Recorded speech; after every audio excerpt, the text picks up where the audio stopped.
Oral history can mean different things to different people, but it is rooted in learning about and preserving memories and the past. There are lots of ways of doing oral history, and new technology has made oral history techniques more widespread and accessible. Ultimately, oral history is a way of conducting historical research through recorded interviews with the aim of contributing to historical knowledge and accounts.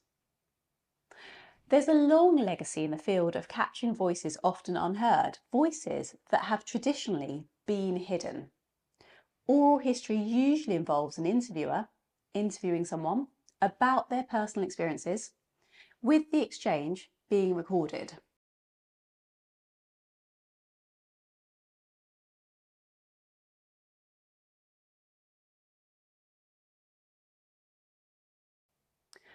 Oral history is a valuable research method that humanises history by capturing personal memories and diverse perspectives. It often attends to gaps in historical accounts by preserving marginalised voices. It offers insights by revealing nuances that written records may miss, while engaging communities in the historical process. However, it presents challenges, such as memory bias. We know that memory is fluid and isn't always reliable. The inherently subjective nature of personal stories, ethical concerns, and the time-consuming nature of conducting and preserving interviews are all challenges in the field too. There can also be linguistic or cultural barriers during the interview or the interview process.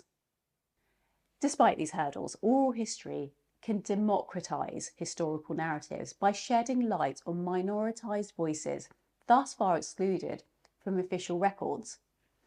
It can foster collective memory, bringing together communities, allowing for a shared reflection on the past. It provides a rich, personal and engaging understanding of the past, making it an interesting tool for learning and educational purposes.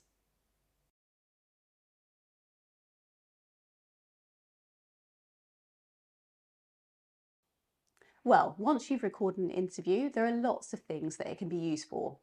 It may be used for research or for engaging audiences. For example, exhibitions, podcasts and websites can feature edited snippets of audio content. Oral history can also be incorporated into documentaries, educational programmes and public installations, allowing diverse voices to contribute to historical understanding. These mediums help bring oral histories to a wider audience, making personal accounts accessible. To keep these forms of history safe for future generations, we also archive oral history.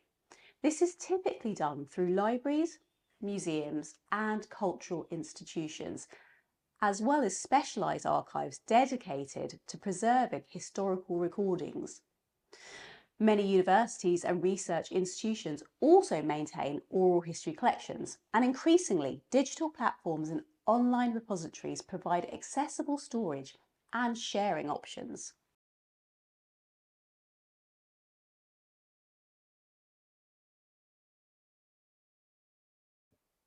To record a good oral history interview, you should prepare open-ended questions that encourage storytelling and help draw out memories.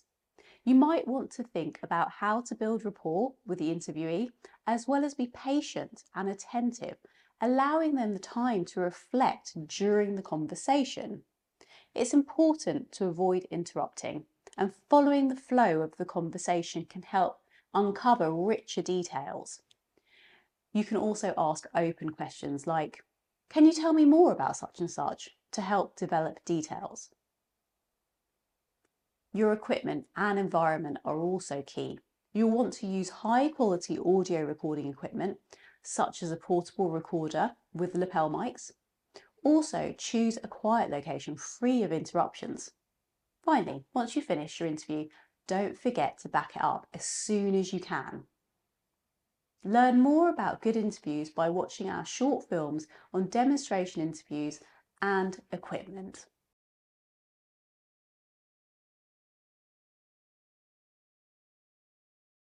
The first few minutes of any interview can be daunting. Before your interview, you should introduce yourself and explain to your interviewee the purpose of the interview, emphasising that it is being recorded for historical preservation. Build a friendly and relaxed rapport. Once you start recording, you should capture some essential information like the date, your name, the interview location, and project name. Then you'll want to ask the interviewee for their name, date of birth, where they were born, and if they go by any other names. To help you and your interviewee settle into the conversation, you may then choose to ask some warm-up questions around where they grew up and their memories of this time. So something like, where did you grow up? Followed by, what was it like? Or, and do you have any standout memories from this period?